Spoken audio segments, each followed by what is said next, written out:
আমি আমার বাবাকে পাশে বসিয়ে তুই একটি কথা বলার সুযোগ পাচ্ছি, এই জন্য আমি আল্লাহ তাআলার দরবারে অসংখ্য শুকরিয়া আদায় করছি। যেই সমস্ত যুবক ভাইরা বুঝে না বুঝে মা বাবার মনে কষ্ট দিয়েছে, আজকের মাহফিল থেকে তওবা করবে, ঘরে যাবে, যাদের মা বাবা আছে তাদের মায়ের হাতে একটা চুমা দিবে, তাদের মায়ের কদমে একটা চুমা দিবে, মায়ের কপালে চুমা দিবে, বাবার কদমে চুমা দিবে, বাবার হাতে চুমা দিবে, বাবার কপালে চুমা দিয়ে দিয়ে বলবে, ও মা, ও বাবা, ভুল করেছি, ক্ষমা করে দাও, বুঝে না বুঝে তোমাদেরকে কষ্ট দিয়েছি, ক্ষমা করে দাও, ক্ষমা।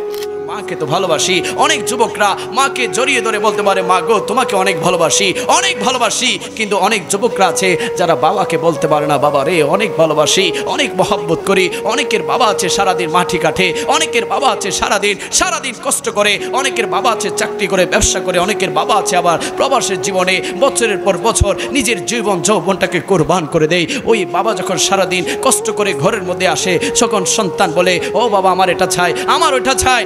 সন্তানের সকল চাহিদা, পরিবারের সকল চাহিদা, তার জীবন যৌবনটাকে পরিবারের জন্য কুরবান করে দেয়। চিৎকার দিয়ে বলি সুবহানাল্লাহ। ওই বাবাকে আমরা সবাই ভালোবাসতে চাই কি চাই না? ডান হাত তুলে বলি চাই কি চাই না? আরে ওই বাবা, যে বাবা নিজে না খেয়ে, নিজে না পরে, নিজে ছিঁড়া কাপড় পরেছে, ছিঁড়া লুঙ্গি পরেছে, ছিঁড়া শার্ট পরেছে, ছিঁড়া জুতা পরেছে, সন্তানকে ভালো পরিয়েছে, সন্তানকে ভালো পরিয়েছে, লেখাপড়া করিয়েছে, ভালো খাবার খাওয়িয়েছে, ওই বাবাকে আমার গুলিয়ার ছোড়ে সুন্নি বাইরে ভালোবাসতে চাই কি চাই না? আমি নিজেকে আজ ধন্য মনে করছি, আমি আজ নিজেকে সৌভাগ্যবান মনে করছি। আমার বাবা আমার পাশে বসে আছে, আমি দুই একটি কথা বলার সুযোগ পাচ্ছি। আমার বাবা আমাকে চট্টগ্রাম জামিয়া আহমদিয়া সুন্নিয়াতে ভর্তি করিয়েছে আলেম হওয়ার জন্য। জানি না কতটা আলেম হতে পেরেছি, কিন্তু আজ আমি আল্লাহর দরবারে শুকরিয়া আদায় করছি। 2024 সালে আমি আমার বাবাকে পাশে বসিয়ে দুই একটি কথা বলার সুযোগ পাচ্ছি, এই জন্য আমি আল্লাহ তাআলার দরবারে অসংখ্য শুকরিয়া আদায় করছি। যেই সমস্ত যুবক ভাইরা বুঝে না বুঝে মা বাবার মনে কষ্ট দিয়েছে, আজকের মাহফিল থেকে তওবা করবে, ঘরে যাবে, যাদের মা বাবা আছে তাদের মায়ের হাতে একটা চুমা দিবে, তাদের মায়ের কদমে একটা চুমা দিবে, মায়ের কপালে চুমা দিবে, বাবার কদমে চুমা দিবে, বাবার হাতে চুমা দিবে, বাবার কপালে চুমা দিয়ে দিয়ে বলবে, ও মা, ও বাবা, ভুল করেছি, ক্ষমা করে দাও, বুঝে না বুঝে তোমাদেরকে কষ্ট দিয়েছি, ক্ষমা করে দাও, ক্ষমা করে দাও।